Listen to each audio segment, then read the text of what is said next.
물론 이제 주 7일 배송은 1년 전부터 얘기가 있었지만은 지금 안 했으면 뭐 더 늦었겠죠. 한 1,000억 원 이상 투자금이 들어가더라도 지금 할 수밖에 없는 사항은 택배 단가는 인상할 수밖에 없는 구조로 좀 갈 것 같습니다.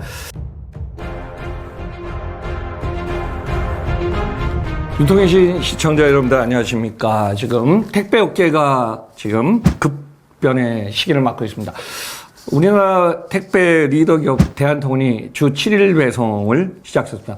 어떻게 보면 택배 원조 야마토 1970년에 시작했는데요.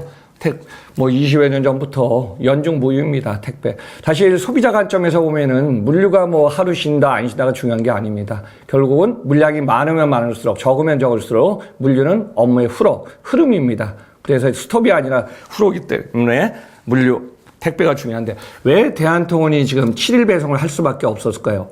첫 번째, 우리나라는 지금 택배가 모든 정규직이 아니고 또 영업소장, 지사장 다 계약 관계에 의해서 지금 움직입니다. 1992년, 93년에 우리나라 택배가 시작됐는데요. 주 6일 배송 체제가 지금 30년 이상 됐습니다. 저는 어떻게 보면은 주 7일 배송, 택배 변화 혁신, 급전의 시기가 지금 시작됐다고 지금 보고 있습니다. 그래서 지금 주 7일 배송을 하면은 대한통운 입장에서도 아마 인력을 투입하고 주 40시간 근무제를 하면은 5일.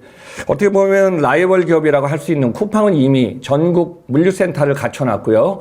풀필멘트 센터, 최종 택배 기능을 하고 있는 라스트 마일 딜리버리, CLS, 로지스틱스를 갖다가 갖추면서 글로벌 전국 네트워크를 확장해놨거든요.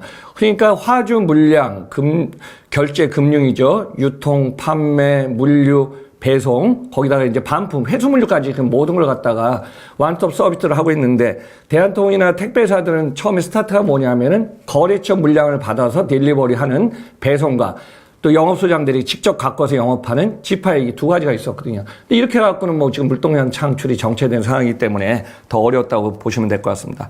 그래서 주 4일을 근무하다 보면 어떤 문제가 발생하냐면은 택배 본사 조직이 있고요. 그 다음에 지점, 여기에 관련된 차량하고 영업소장하고 이 네트워크의 어떤 안정화나 서비스 품질을 해야 되는데, 여기서 가장 큰 과제는 투자 금액입니다. 아마 대한통운이 이제 2023년 하반기부터 신영수 대표 체제로 지금 조직을 개편했거든요. 물론 이제 주 7일 배송은 1년 전부터 얘기가 있었지만은 지금 안 했으면 더 늦었겠죠. 그래서 한 1,000억 원 이상 투자금이 들어가더라도 지금 할 수밖에 없는 사항은 올해 준비해서 2025년부터 스타트하거든요.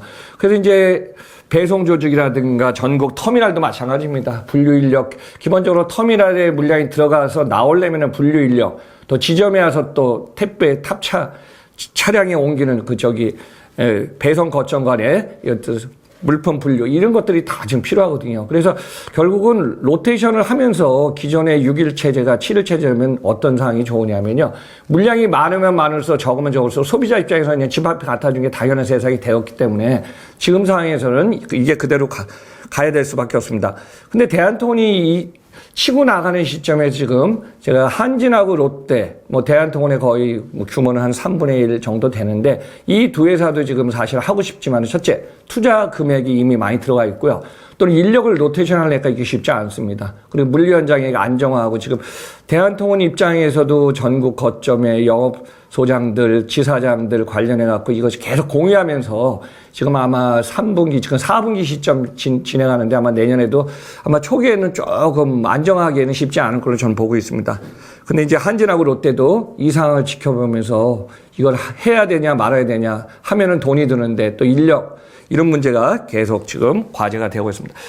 2024년에 가장 큰 문제는 뭐였냐면요. 택배 단가를 인상을 안 했다는 겁니다. 여러분들 한번 2022년, 23년 택배 기업 상황 한번 보시기 바랍니다. 대한통운이 올해 2024년 목표가 매출 12조 5천억 목표를 하고 있는데, 지금 4분기 조정하면 아마 12조 3천, 4천 정도 나올 것 같습니다. 영업이익은 한 4% 전후하면 5천억 넘는 게 목표인데, 영업이익은 그래도 예상대로 좀 갈 것 같아요. 한진이 매출을 3조 이상을 매출을 잡았는데, 상반기 매출 상황을 보니까 하반기가 그렇게 넉넉하지 않습니다. 그래서 한진도 지금 하방 수정을 해갖고 매출이 한 3조 이하로 될 것 같고요. 영업이익은 한 4% 전후가 될 것 같아요. 근데 이제 택배 비중이 높은 한진이나 롯데 같은 경우도 지금 제가 말씀드렸지만은 자금을 투자하고 인력을 갖다가 재배치하고 이걸 같이 하려니까 대한통운을 쫓아갈 수는 없습니다. 물론 이제 그 밑에 로젠도 있고 우체국 택배 다양한, 그리고 저 중량물 택배하는 경동, 합동, 대신전기화물, 그다음 B2B에 강한 용마로지스 이런 회사들도 지금 아무튼 택배 리더 대한통운의 영향을 받거든요. 그래서 이런 부분을 주목하면서 대한통운 상황도 같이 좀 볼 것 같습니다. 근데 2022년, 2023년은 이미 택배 단가를 인상한 상황에서 지금 대한통운, 한진, 롯데 기업들이 매출 규모도 올라갔고 영업이익도 좀 선방했던 상황이 있었는데요. 2024년에는 이거 올해 진행하면서 택배 주요 기업들이 지금 단가를 동결했죠. 물론 이제 정부가 물가 안정화 시책을 지금 동참하라 그래갖고 여기는 했는데 지금 2024년에 제가 이제 물류기업들 뭐 주요 제조, 유통 관련해서 지금 다양한 삼자 물류, 택배, 인바운드, 아웃바운드, 국점 이런 기업들을 좀 만나서 보면 가장 큰 화두가 뭐냐면요. 고정비를 지금 줄이는 문제가 가장 큽니다. 그러니까 인력에 투자하는 비용이 많아지고 회사의 매출은 정체하고 또 비용은 줄여. 그러니까 요즘 비용 절감이 큰 화두가 되는데요. 비용 절감을 하면서 인력에 대해서 KPI 이것도 좀 하는 것도 있고 물류 현장에 어떤 소모품, 비품 관련된 거 좀 줄여나가는 것도 좀 큰 화두가 되고 있는 것 같습니다. 그래서 2024년 제가 볼 때 결론은 택배 단가는 인상할 수밖에 없는 구조로 좀 갈 것 같습니다. 자, 이 상황에서 제가 대한통운이 지금 택배를 갖다가 단가 인상이 결론은 아마 25년에 나올 것 같습니다. 그리고 365일 배송할 수밖에 없는 상황 좀 설명드리겠습니다. 쿠팡은 여러분들 이제 아마 집 앞 배송을 하면서 2, 3년 안에 아마 쿠팡 없이는 뭐 거의 그냥 불편한 생활이 된 것 같아요. 그래서 이 코로나를 떠나서 쿠팡의 강점, 당일 배송, 새벽 배송, 이길 배송 다 하고 있습니다. 근데 택배는 새벽 배송이 거의 쉽지 않죠. 왜냐면 물량이 있어야지 안정화된 배송이 가능하겠죠. 그래서 이제 쿠팡하고 라이벌전 할 수 있는 대한통운의 강점은 이겁니다. 전국의 네트워크를 다 갖고 있다. 또 3PL 물량을 갖고 있어서 지금 대표적으로 택배 터미널 옆에 삼자물류, 보관동을 거래처 갖고 있어서 주문이 떨어지면 택배 터미널도 대한통운이 다 움직이면 준다. 근데 여기서 지금 가장 시급한 건 뭐냐면 회전율 싸움입니다. 자, 물류 거점에서 지금 풀필멘트도 여러분들이 풀필멘트의 강점은 뭐냐면 적정 재고를 배치해서 빨리 출고하는 게 풀필멘트거든요.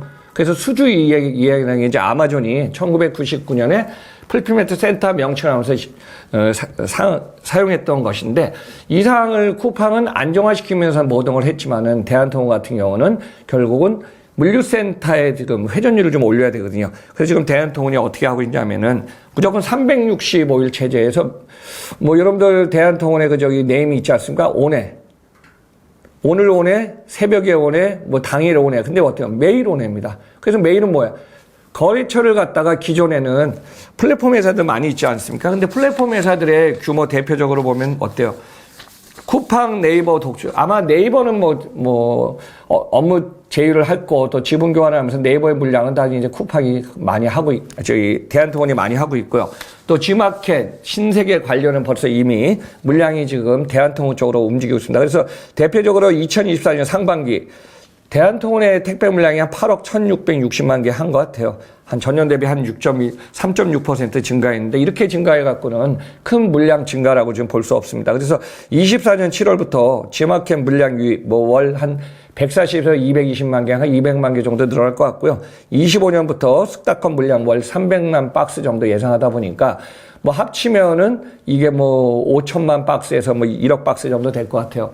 근데 지금 이 상황에서 기존 물량도 갖고 와야 되지만은 플랫폼을 구축해 놓으면 좋은 게 뭐냐면 지금 쿠팡이 했던 또 기존에 쿠팡이한테 많이 뺏겼던 물량들이 있지 않습니까? 대표적으로 제가 이렇게 했습니다. 2023년 3월 29일 날 기억나네요. 로켓 그렇습니다.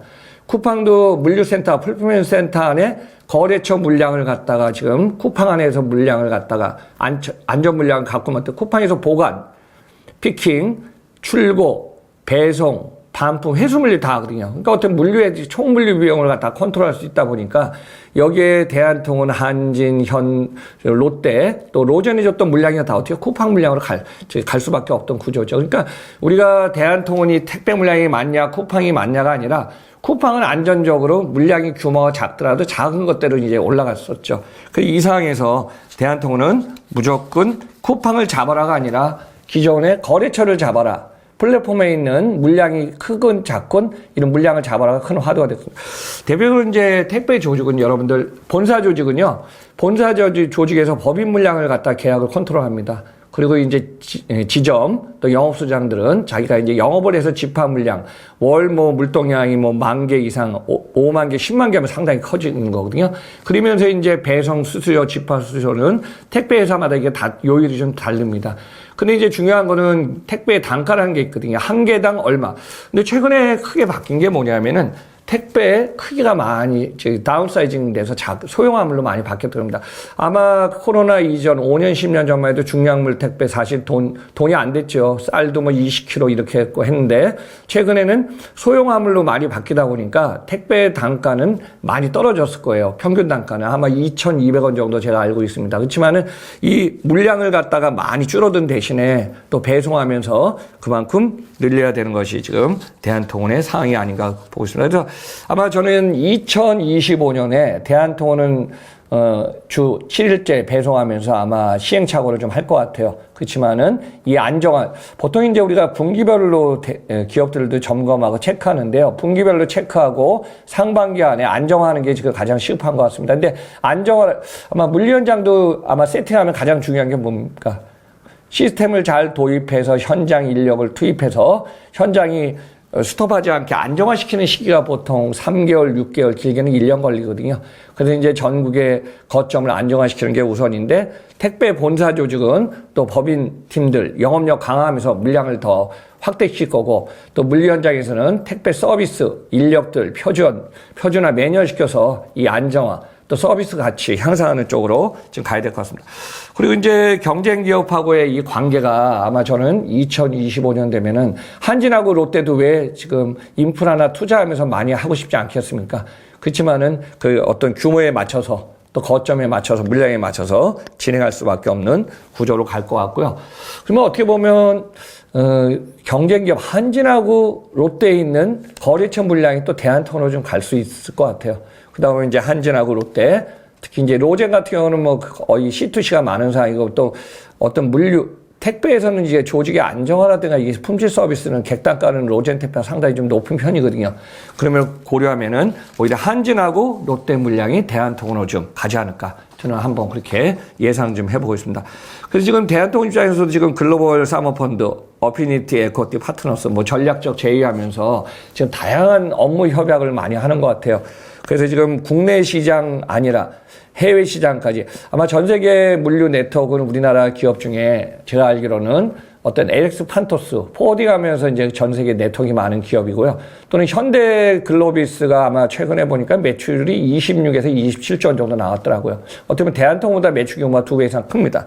그래서 이제 전 세계 네트워크로 보면 현대 글로비스 네트워크가 많고 또 대한통운도 네트워크가 많기 때문에 대한통운 입장에선 365일 서비스는 택배에 국한되지 않고 제3자 물류 또 중국에서 들어오는 알리익스프레스 직구 물량, K베뉴 물량, 네트워크 안정화 이런 종합물류 기능으로서 국내 해외 크로스 보더 물류까지 시야에 닿는 것 같습니다. 제가 이 말씀을 드릴 수밖에 없는 이유는요. 마지막으로 CJ대한통운의 택배 총괄 대표를 맡은 신영수 대표가 한 4년 됐나요? 근데 이제 4년 전에 부임받을 때 택배하고 이커머스를 갖다 전임으로 했는데 중국의 관계도 지금 개선시키면서 확대시켰지만은 앞으로 국내 사업 부문의 총괄 대표를 하고 계셔서 아마 이분의 생각은 국내에 국한되지 않고 해외 사업으로 지금 계속 확대할 것 같습니다. 이거는 이제 마지막으로 지난 얘기지만요. 제가 이제 개인적으로 2012년인가요? 13년에 이제 대한통운을 CJ가 인수할 때 전략 자문을 할 때 마지막에 그 모니터 이게 있었습니다. 그 본사 들어갔더니 사원들.